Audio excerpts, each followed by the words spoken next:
Good morning students, a very hearty welcome to GC Tech Hub CS tutorials.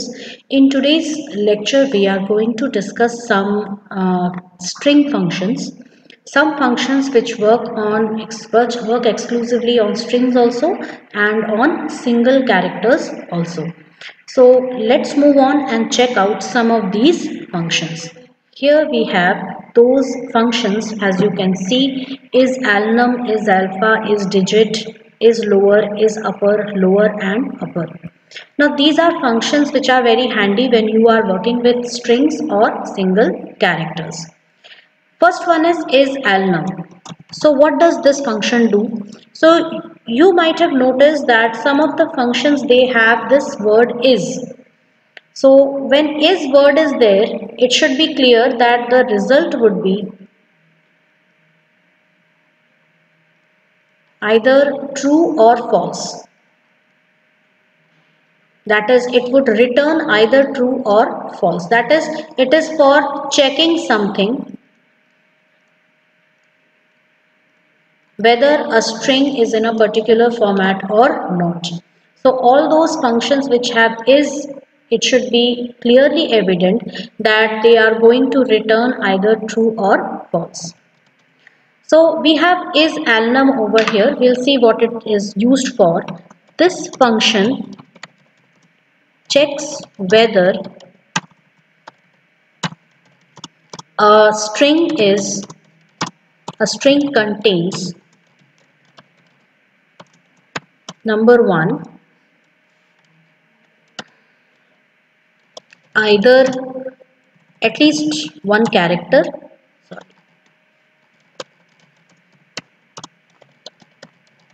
It checks whether the string contains alphabets or numbers. That is, we can have either alphabet, the string can contain either alphabets, both capital and small, that is capital A to Z and small a to Z. It can contain alphabets, either capital or small, and it can contain numbers, that is digits, 0 to 9. So if there are only digits, if there are only alphabets, or if there is a combination of both, then this function is going to return true. And even if there is one character, it's going to return true provided it is at least a digit or an alphabet. But if there is no character, if it is an empty string, this function is going to return false. So if at least one character is there and that character is an alphabet or a digit or both, true is returned. Similarly, here also true is returned and here also true is returned, whereas here if there is an empty string, it returns false. Let us check this out practically. So here we are. Suppose we have a string here and we give hello to it. We have a string 2 and we give it a, b, c, 1, 2, 3.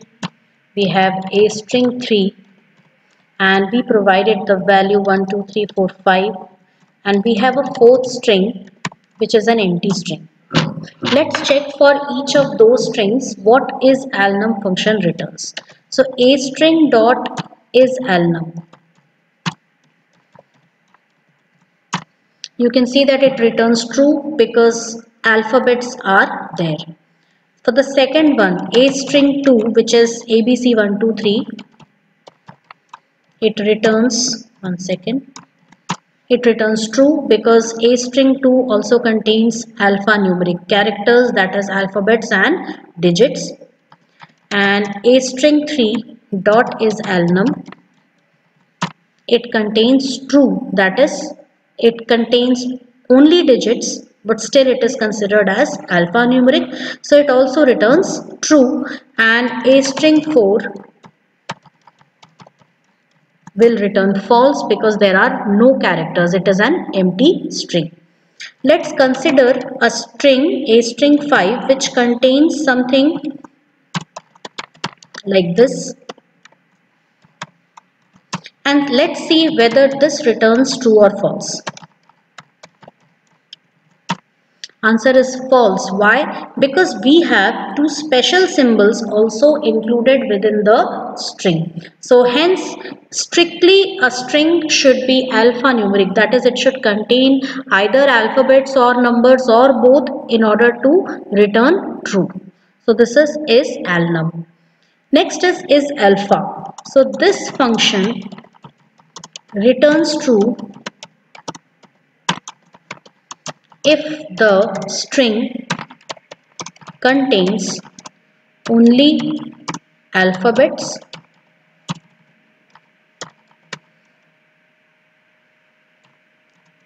there should be at least one character in the string, and that character should be alphabet for it to return true. If an empty string is used, then this function returns false. Right, so let's see how is alpha works for all these 5 strings. So here we have a string which is hello. So a string dot is alpha. So you can see it returns true because it contains all alphabets only. Second, a string 2 dot is alpha, which contains alphabets and numbers. Hence it returns false because is alpha means there should be only alphabets. Then is a string 3 dot is alpha. It also returns false. Why? Because it contains all digits only. And a string 4 dot is alpha will return false because there should be at least one character. And a string 5 dot is alpha, it will return false because there are special symbols and digits within the string. So this is alpha. Next is digit. Now it should be clear to us that what is digit is going to return.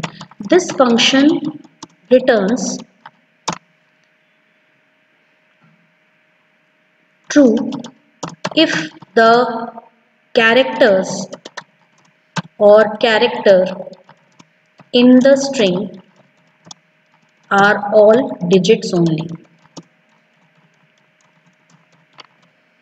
Otherwise it returns false, and as usual there should be at least one character in the string. So we will be checking this also.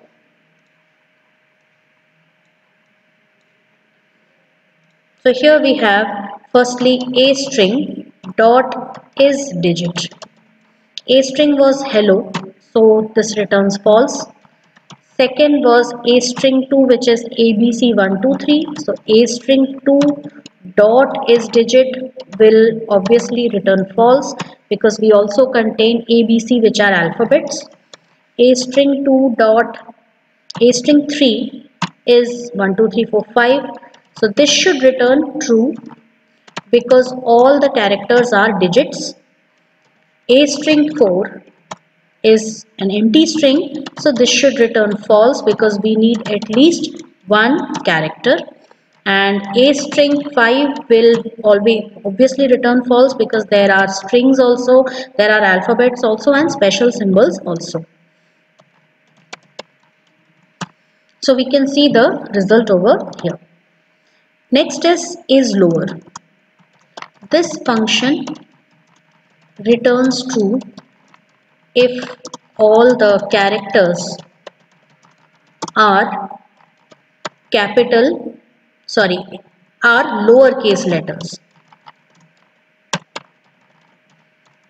and there should be at least one cased character. that is character on which cases work, that is alphabet should be there. Cased character means alphabets, because we know that uppercase and lowercase is not applicable for digits or special symbols. Hence at least one cased character should be there if the function has to return true. Otherwise, sorry, it returns false, and for empty string it returns false. So let's check this out. So we have the first one. Let us now take some strings. st1 equals, I am writing here hello in capital letters. So let us check st1, or let's first initialize others also. Here I have written welcome in all lowercase letters. st3 is in toggle case, that is alternatively one capital and one small letter.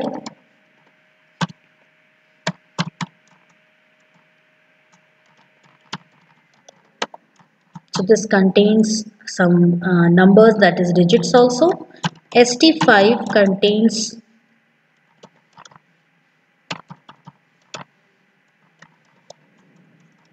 some special symbols also. So let's check out one by one. st1 dot is lower. It is false obviously because all the characters are uppercase characters. st2 dot is lower. This should return true because all the characters are lowercase. st3 dot is lower. This is false because you can see in st3 alternatively one character is capital, one is small. So even if one letter is capital, like if you write something like this, that is welcome, where W is capital and rest all are small, this is also going to give us false. For is lower, right? Then you have st4. So st4 gives us true. So let's check out what is st4. Here we have welcome and we have 1 2 3, that is at least one cased character should be there. So these are cased characters and rest all are digits, so it is giving us true because cased characters are all in small letters. Similarly, st5 should also give us true because it also contains cased characters over here. Let us try to use something like this. It gives us false because 1 2 3 is what? It is a combination of digits only, and it is not, they are not cased characters, that is they are not alphabets. Similarly, if I use special symbols also, is lower is going to return false for that. So the same way is upper also works. If I write st1 is hello, so st1 dot is upper is going to give us true. Then let's see st2, this is small, this is going to give us false. And same way it is going to check whether characters, the cased characters are in uppercase or not. So these were some functions, and we also have these two functions, that is lower and upper. Now lower and upper functions are used for converting the cases or case conversion, or we also know it popularly as change case. You might have seen change case option in MS Word, like something like this. If I just select this word function and I just go to this option over here, that is A, it is already in lowercase. If I can change it to uppercase, I can change it to sentence case. So this way I can change it to any case according to my requirement. So here if I have to convert anything, if I want to change case, that is if I want to change the case from upper to lower and vice versa, for that I will be using lower and upper function. So let's check out this function lower. So we come back to So st1 is hello, which is in capital. So if I write st1 dot lower, it will return hello in lowercase. Now let's see st1. It is the original string is unchanged, as you can see. So if you want, you can just assign this string to anything else, like s equals st1 dot lower, and if you print s, it has a lowercase hello, and if you press st1, it is still uppercase hello. And same way, if you have you can convert uppercase to lowercase, and right now st1 is already uppercase, so st1 dot upper will not have any particular change over here. We had an st3 which was in alternative cases. So if I just use any of it, it will just convert all the lowercase letters into uppercase, and all uppercase letters will be unchanged in this string. So students, these were some of the functions which we saw in case of in strings.